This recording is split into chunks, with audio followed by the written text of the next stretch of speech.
Hey everybody, I'm Dr. John Douillard, and welcome to the LifeSpa podcast. And today we're going to talk about the ancient wisdom and modern science of magnetic therapy. You know, magnets have been used for thousands of years for therapy of all kinds. It was first reported in Egypt.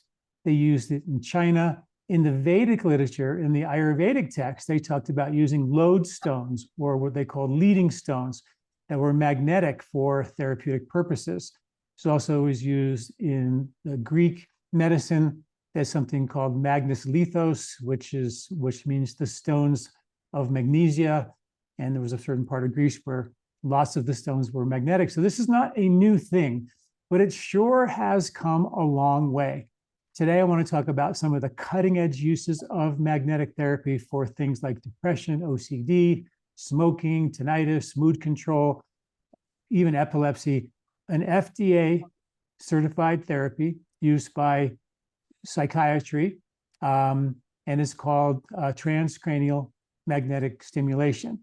And I was really fortunate to meet one of the leaders in this field, Dr. Charles Hayden. He's a medical doctor, board certified in psychiatry, and he's been using transcranial magnetic stimulation for about 10 or 11 years now. It's a relatively new science in Western medicine, but it is really the cutting edge therapy in Western medicine for treating depression and other types of neuromodulation, therapies where we're actually affecting how the nerves fire or don't fire.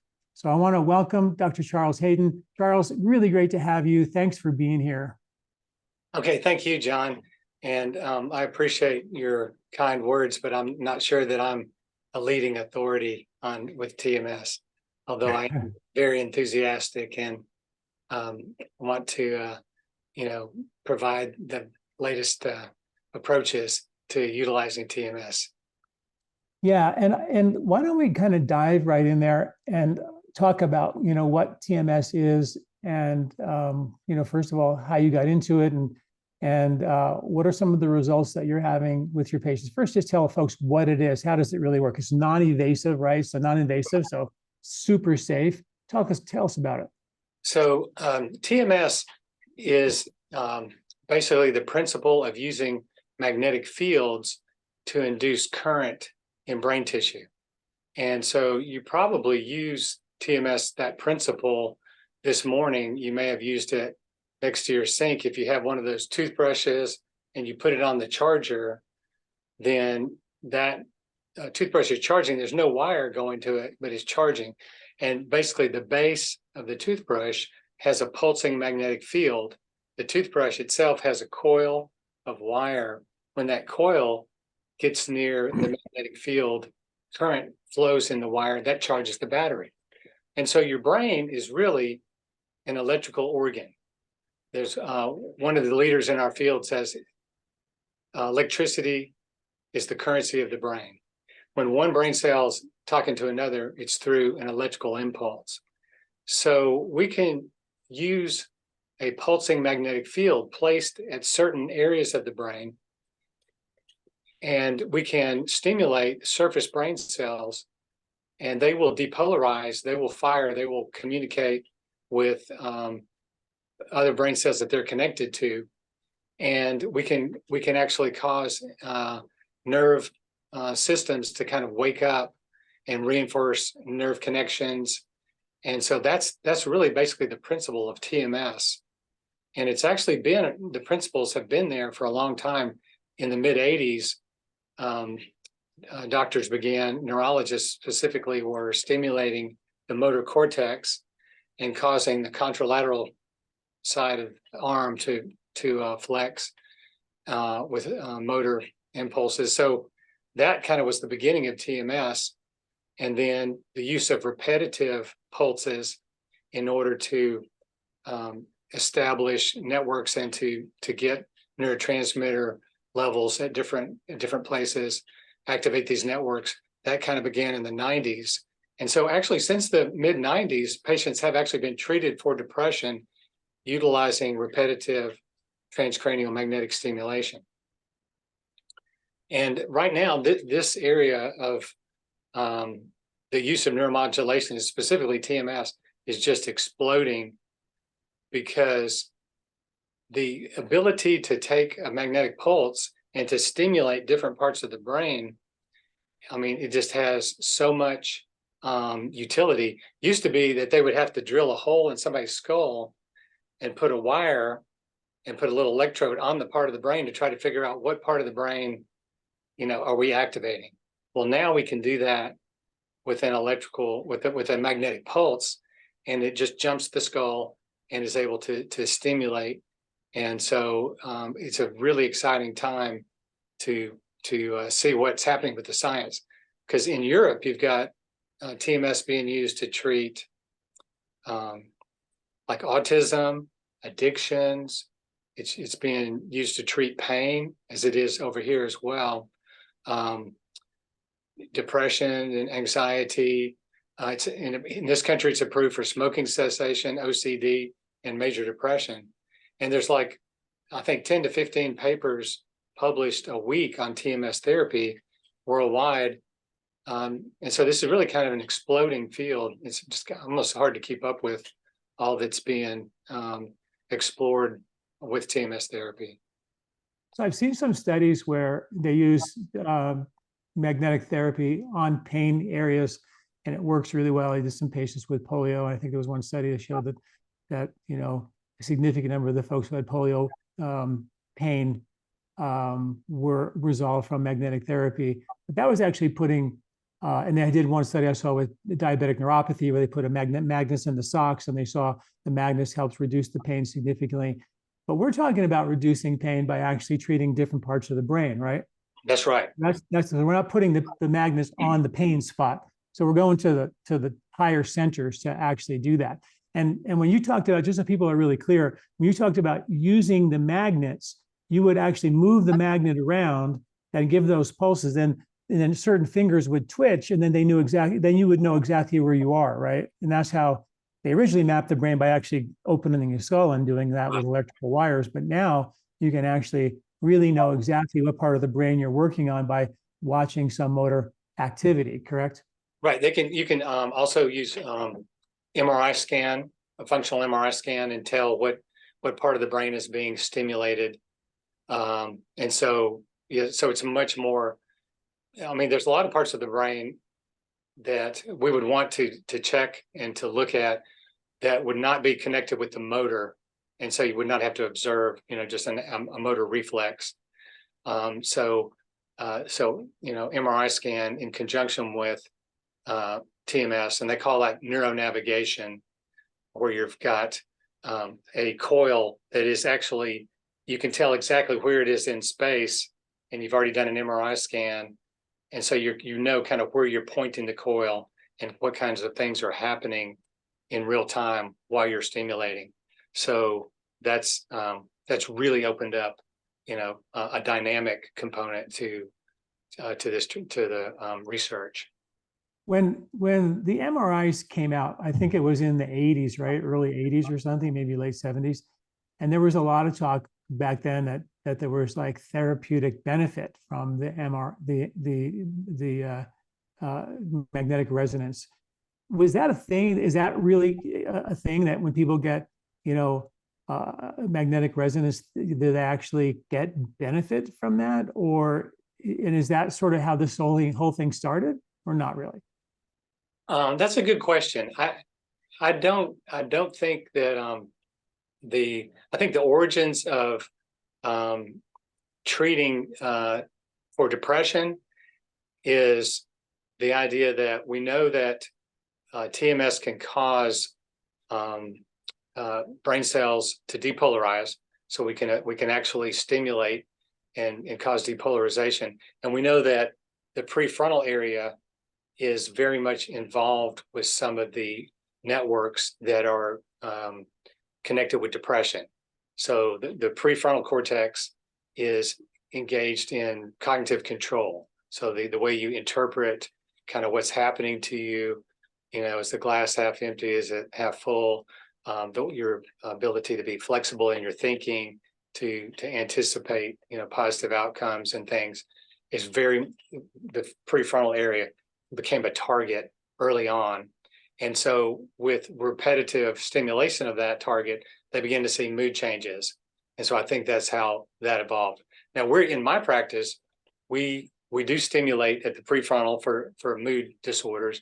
Also FDA approved is another circuit, which is over the central top part of the head at the supplemental motor area. And that's a different circuit that seems to go between the orbitofrontal area to the caudate down to the thalamus, and there's like a loop that gets going, and you can interrupt that loop with a magnetic pulse and treat OCD.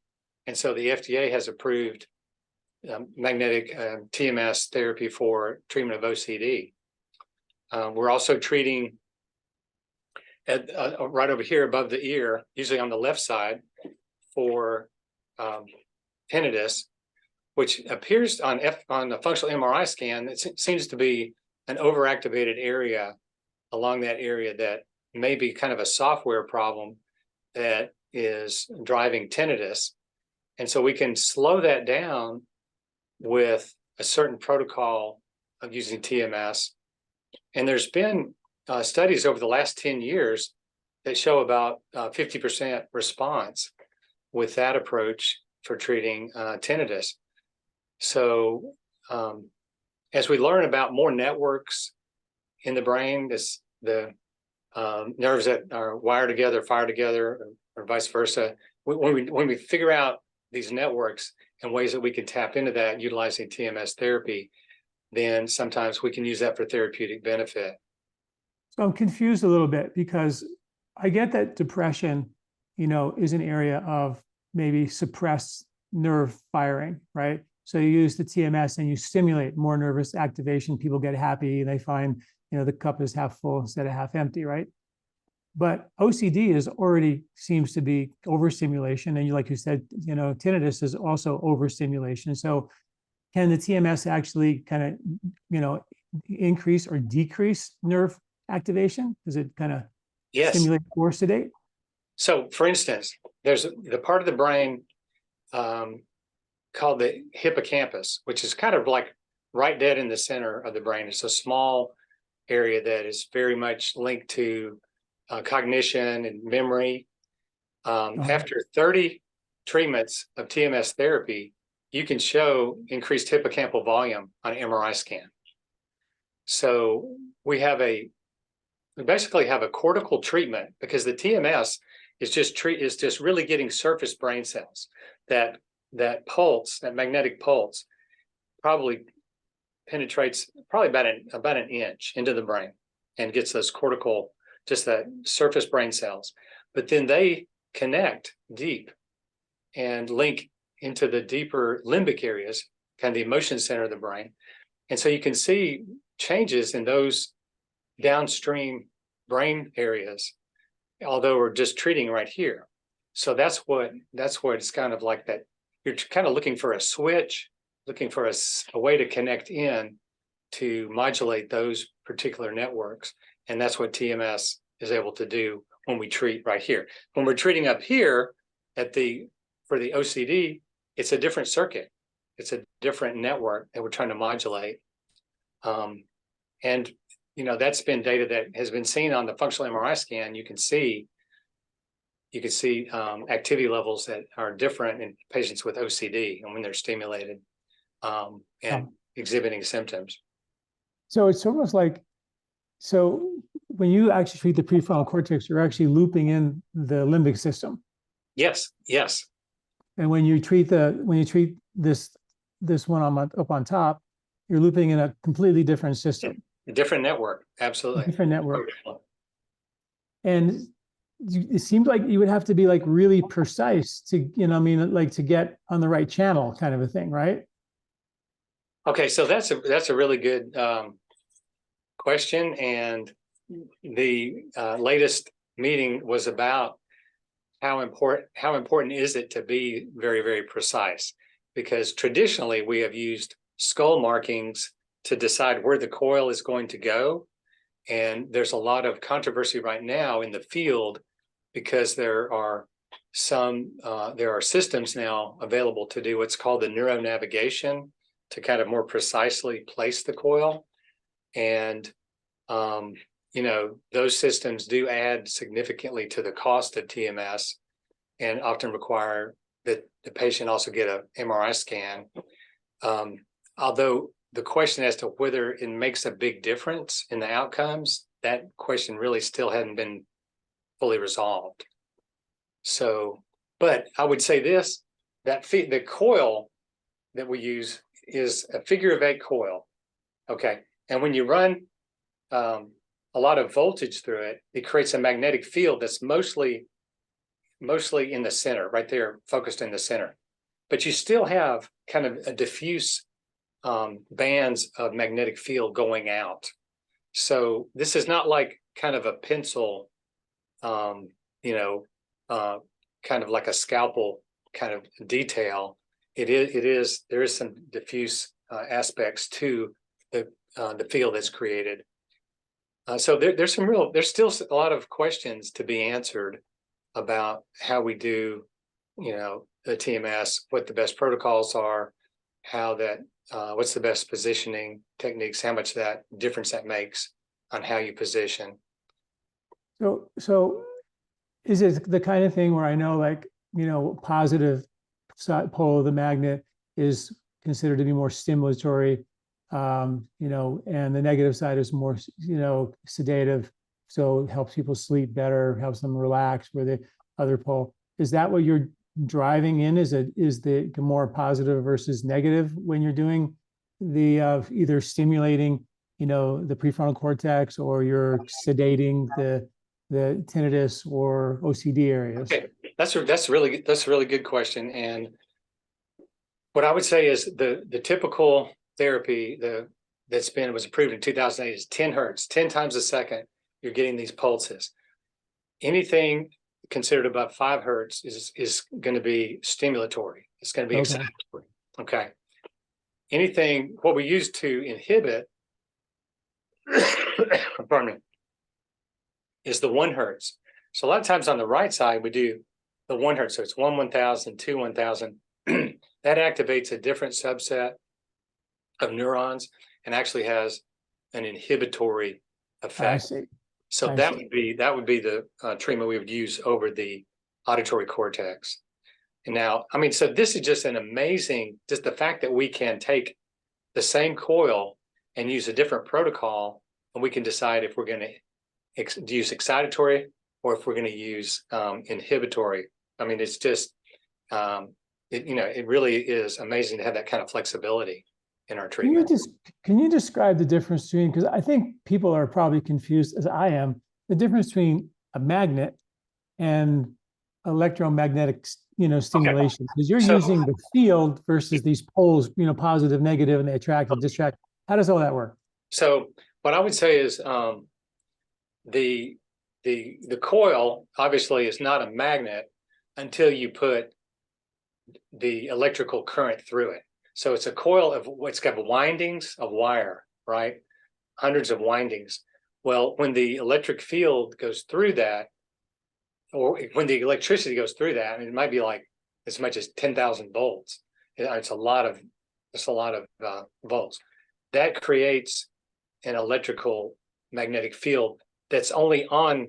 It's a pulsing field. It's only on, for just 200 milliseconds or something like that, and then it's off, and then it's on again, and it's off. So with the 10 hertz treatment, 10 times a second, the field is on and then off, on and then off. Right. And so the polarity, that's really not an issue with this kinds of magnetic field pulsing. It's more just the fact that you've got a neuron with an axon, and you're passing this magnetic field across it. And what that is causing is the neuron depolarizes, it fires. And if you were to take that coil and put it on your motor cortex and turn it up, you would have a seizure right there in the chair. So that's always a risk of TMS, is a seizure risk, but it's extremely small, and it's something that we try to avoid. And in my practice, we've done about 18,000 treatments and we've never had a seizure. Oh, So, that's good to know. yeah. So it's a very rare occurrence. Can you start really small and kind of work your way up? Yeah, sure. Mostly what people feel during the treatment is they would swear that there's a woodpecker on their head tapping, and what they're experiencing is these scalp muscles are contracting, and so they're kind of twitching because they have nerves going. You can move your scalp muscle around, so any muscle you can move has got a nerve going to it to activate it, and so the scalp muscles are twitching.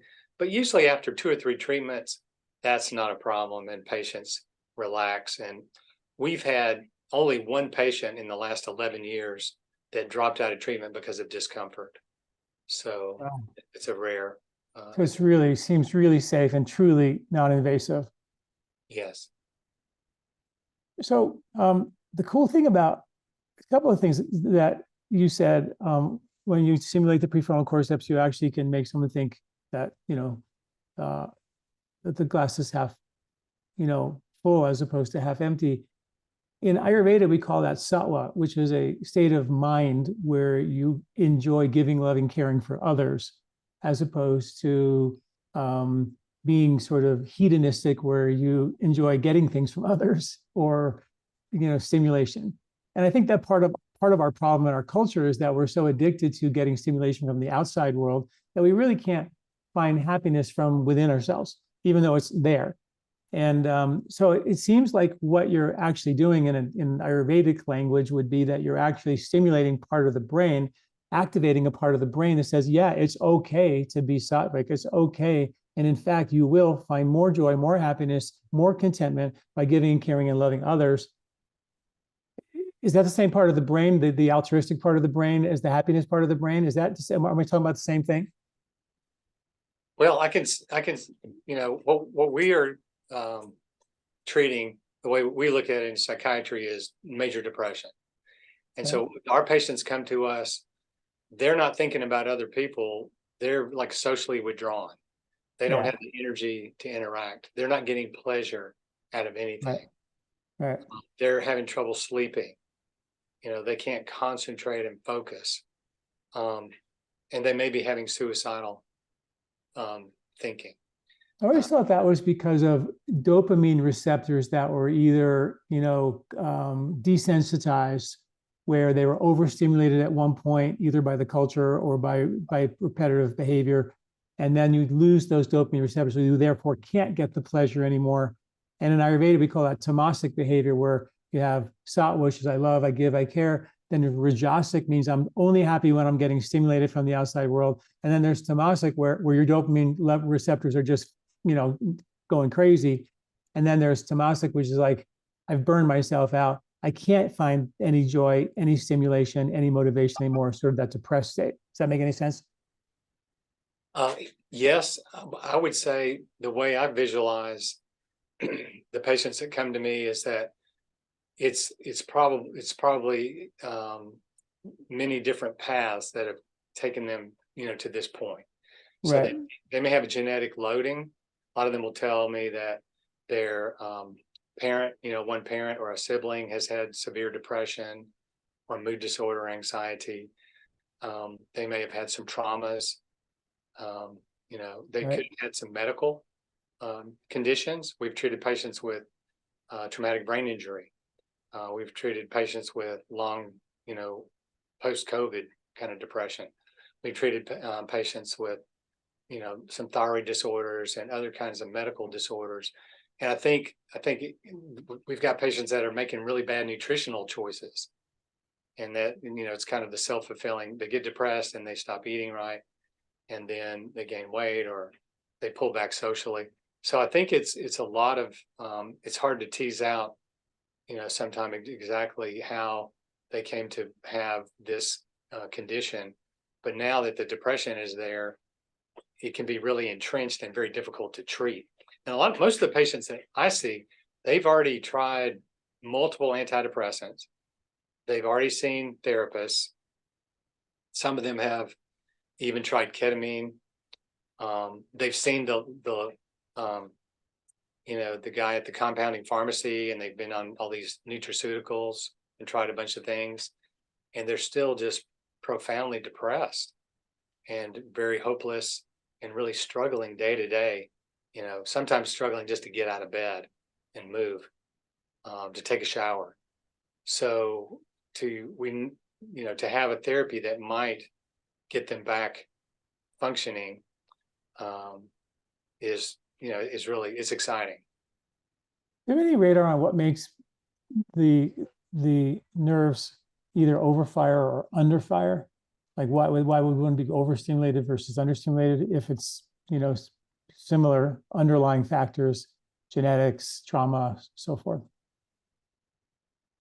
Are you talking about specific parts of the brain that are under fire? Yeah, like with the OCD, you want to use a lower hertz, Right. because and a higher hertz for the prefrontal cortex. Is there any rationale as to why parts of the brain would either overfunction or underfunction?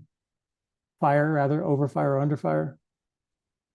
Because it seems like the OCD part is overfiring, right? And the tinnitus part is Right. overfiring, but the But prefrontal here's an interesting observation.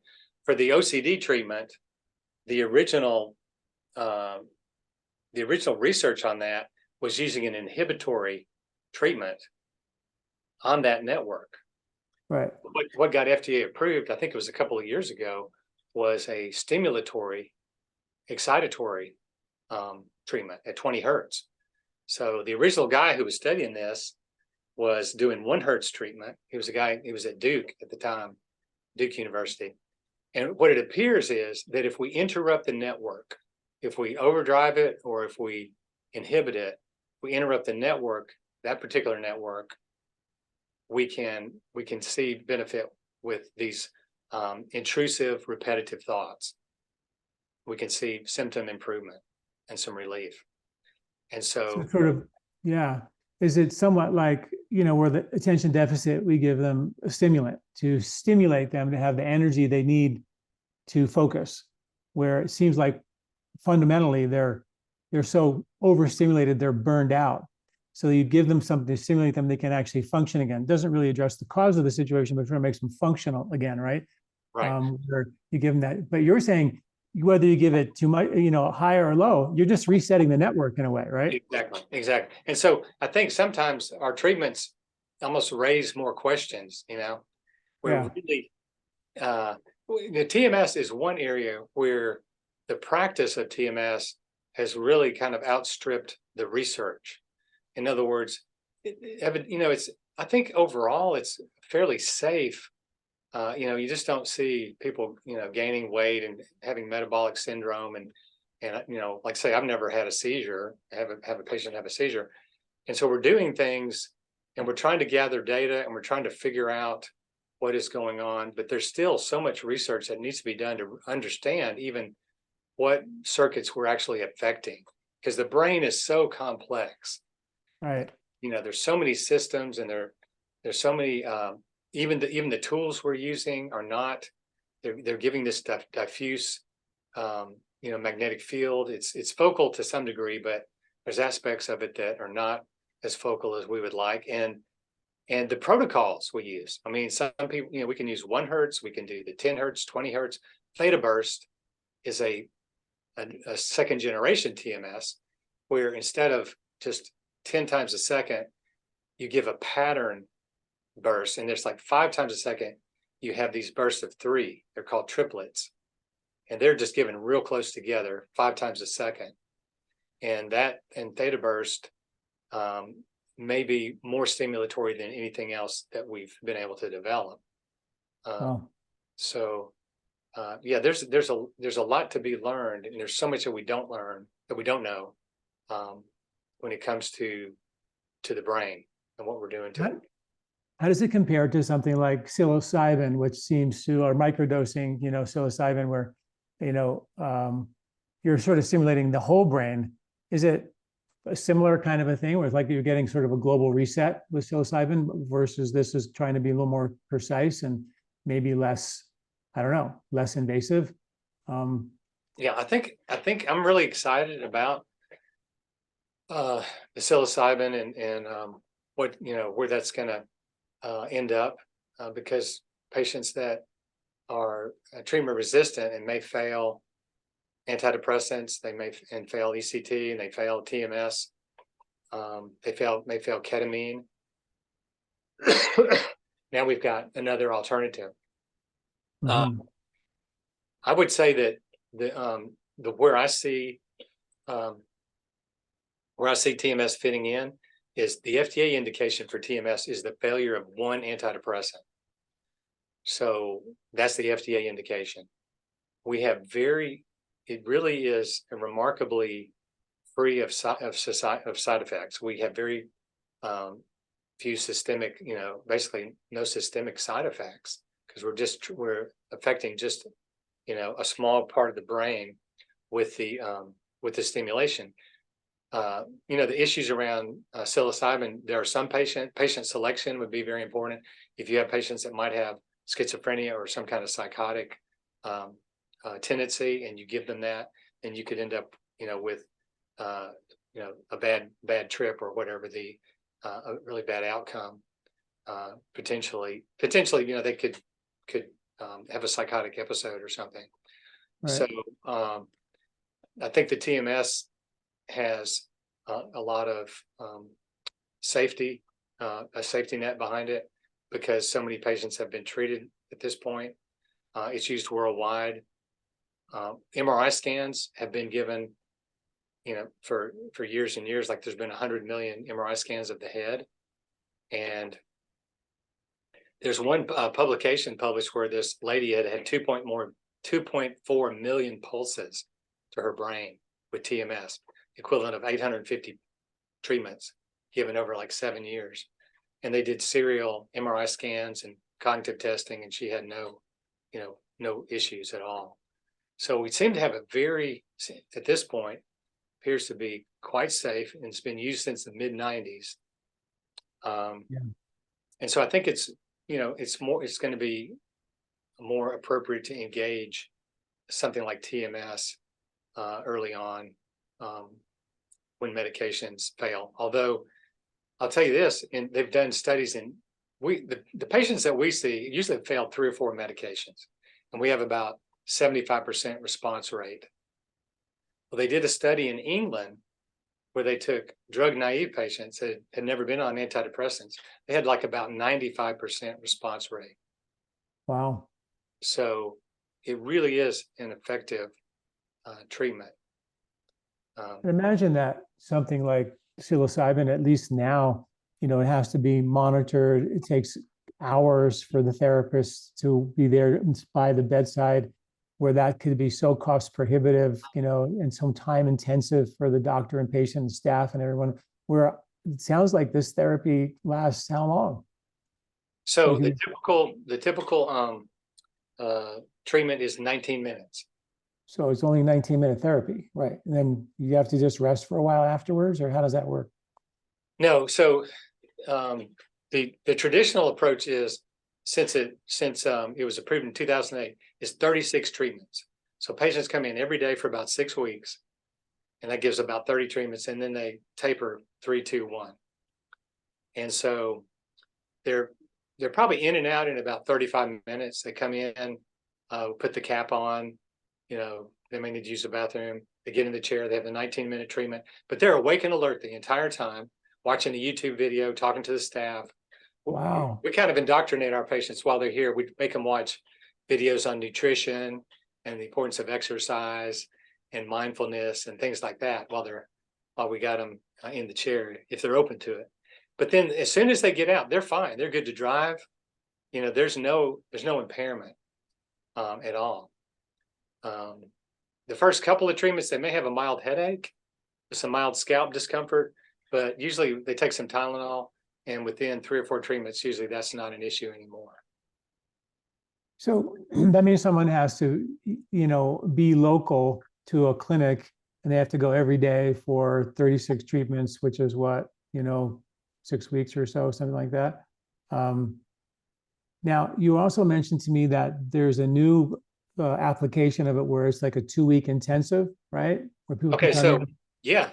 So what's really exciting about the field now is back in September, the FDA cleared a new protocol that was done at Stanford. And so what the folks did at Stanford, they did 50 treatments in 1 week. Okay. They used theta burst, and they used a 9-minute treatment of theta burst, and they gave that every hour, basically with a 50-minute rest. So you get your treatment, get out of the chair, 50-minute rest, get back in the chair, 8 o'clock to 5 o'clock kind of thing. So they had 10 treatments for 5 days.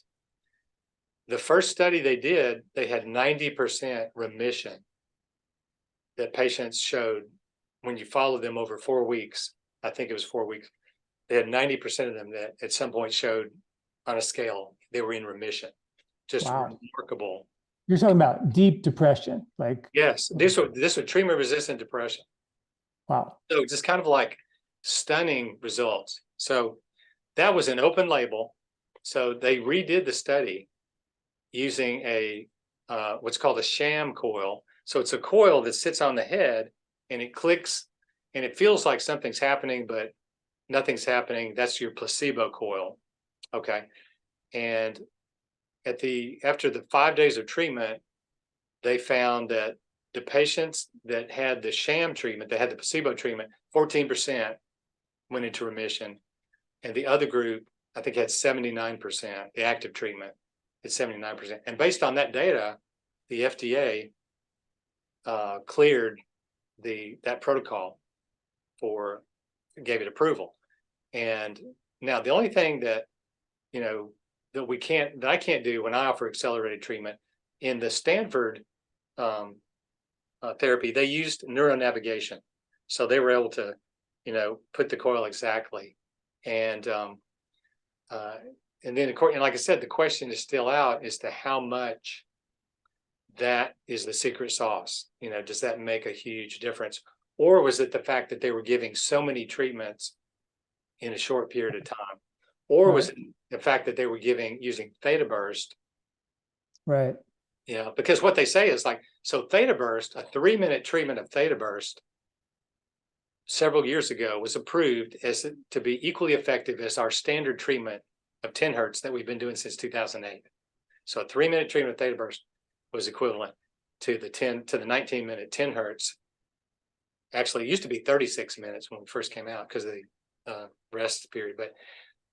But when they did that first day of treatment, they were doing basically a 9-minute treatment every hour for 10 treatments. In essence, they got 30 treatments the first day.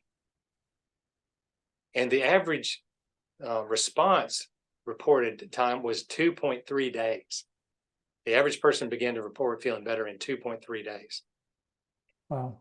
So, so what is your accelerated treatment look like? Like how many days you have to be there? How many days in a row do you have to come? And so someone wants to come. You're in Huntsville. His clinic is called tmshuntsville.com. You can check out Dr. Hayden's clinic and what he does and everything. But so somebody wants to come from out of state because, I know you were telling me that a lot of the clinics, in the different parts of the country are very, very costly. It could be like $16,000 for that accelerated treatment, and you charge $8,000 for that accelerated treatment. So is that a 1 week or is that a 2-week therapy? So what we're offering is we're offering 8 treatments a day. And so you're here from 8 o'clock until 3 o'clock for 5 days. So that's 40 treatments. And then if patients need more than that, so that would say Monday through Friday kind of thing. If they need more than that, we'll give them additional treatments on the next week. But we've had several patients that didn't require. We've had patients that have gone from 35 treatments. We had one lady that did 52. She seemed to need a little bit more. But that's kind of, we found that people staying here till 5 o'clock is really A lot of patients Long get day. kind of fatigued. It's a long day. It's a long Yeah. day. And Right. so that's kind of been working out. And we do the theta burst, the same protocol. We have a MagVenture machine, but we don't, obviously we can't do the neuronavigation. That actually is actually not even available. Magnus Medical has been commissioned to try to provide that, and those systems are not even available yet. So, Wow. but we're So- seeing really good results. So folks would There's other initially, providers that are doing that around the country. right. So initially someone would call you up, book you for a week, and then maybe have to extend possibly, but there's a good chance they can get in and out of there in 5 days. Yeah. And how And much is that if cost? there was extenuating circumstance, I mean, we could make sure that they could get a full 10 treatments. Yeah. If it would be necessary. What, and how much does that cost to come there? You know? Well, it's less than the amount that you quoted. Okay. But I would just kind of refer them to the office on that. Okay. Okay. All right. Well, that's good. But it is, but what I'm trying to let people know is that if they go through you, they're going to get a significant discount than if they went to, you know, a much bigger city in a different part of the country, right? Well, I would just say, there's probably different providers, offering different Services. Yeah. services. They charge differently. Yeah. But unfortunately, it is a cash because insurance, at this point, insurance only pays for one treatment per day. I see. They only pay for the 36 treatment thing, right? Yes, they're not. Hopefully, I've had people speculate that maybe it'll take about 2 years, before they'll start paying for accelerated treatment. But, the fact that someone could take off a week and get their depression treated, is just, it's really exciting that we have a biological treatment, somatic therapy, this TMS that will really give some hope to patients in a very short period of time. Yeah, no, it's mind-boggling, particularly when you say they've tried every medication, they've tried everything that's out there, and you can go there for a week and get, we're talking 70 to 90% recovery rate. That's just a game changer. And who knows when you start, activating neurons in the brain. I mean, it's what other side benefits are going to come from just getting that brain, kind of reset and firing like like it's designed. You know what I mean? Right. Yeah. Seems like that's what's happening.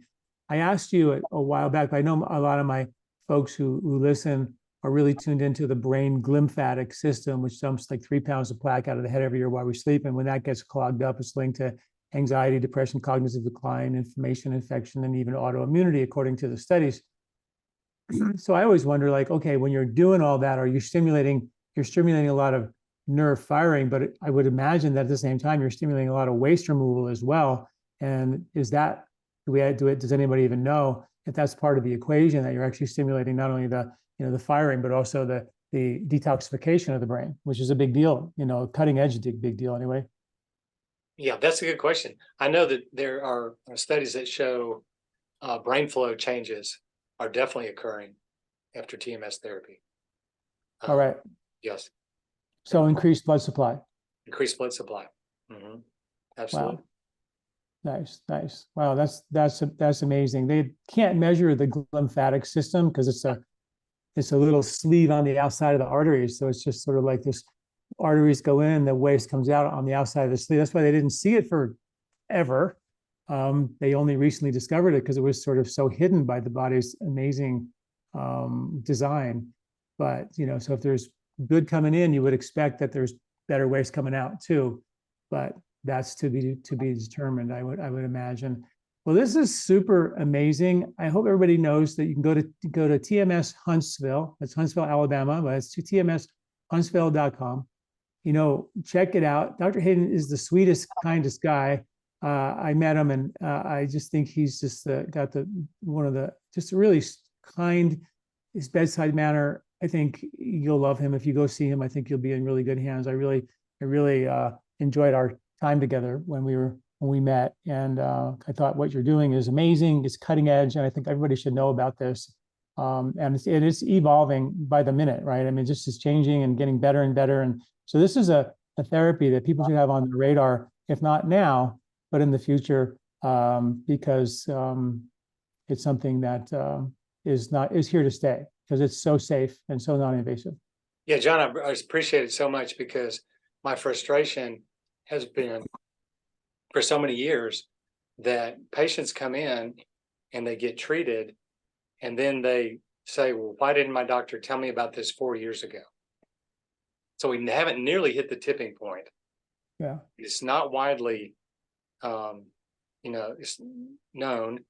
Most doctors are family doctors that are prescribing antidepressants. And so if most of your depression is being treated by family doctors and they're not even aware, a lot of them are not aware that TMS is out there, that insurance pays for it, and that it's indicated after the failure of one antidepressant. And of course, insurance companies, they may have other criteria. We have to fail so many, but it really needs to be on the table as an informed consent. You have depression, you need to know about these other treatments. Pardon me, had a dry cough for about 2 weeks. I'm so sorry to hear. Maybe it's that allergies. Everything's blooming down there in Alabama. Not quite here yet. So I really appreciate this opportunity just to try to get the word out more. I look for every opportunity. Yeah, I really do agree. And that's why I just was like, you have to be on my podcast because I think people need to know about this because so many people are trying. And even, psilocybin, like here in Colorado, that's what everybody's sort of going towards. But it's like, super labor intensive. It doesn't have anywhere near the science behind it. And, although it is an emerging therapy, that's definitely worth looking at. But that seems to be getting all the attention, where this doesn't seem to be getting any attention. We're talking about magnetic fields. I mean, the electromagnetic spectrum is where we live. We live inside an electromagnetic field, and all we're doing is manipulating that field in a way to bring our body back into balance. That isn't, some crazy invasive therapy that's going to leave you, in some way harmed. It's using nature in a very creative, intelligent way. So I really thank you for joining us today. Is there anything else you want to mention about TMS before we go? No, I think there's some videos on my website. If you go to the top and click on, there's some pretty informative videos. I would also refer people to a website called the Clinical TMS Society, which has some very non-biased information about TMS therapy. It's kind of a society that is promoting and standardizing the care that the TMS therapy that we can provide. We want to make sure that we're delivering quality care consistently across providers. So that's a very helpful website as well. That's amazing. Dr. Charles Hayden, it's tmshuntsville.com. Check him out. And I'm sure a lot of us have family members who are out there who are suffering. This is something they need to know about. All right, Charles, thank you so much for your time. Thanks so much, John. Have a great afternoon. All right. Yeah, you too. Take care. Do you like this video? Don't forget to subscribe and share. This recording is brought to you by LifeSpa, where ancient Ayurvedic wisdom meets modern science. Get access to free health video newsletters by Dr. John at lifespa.com. These statements have not been evaluated by the FDA. These products are not intended to diagnose, treat, cure, or prevent any disease.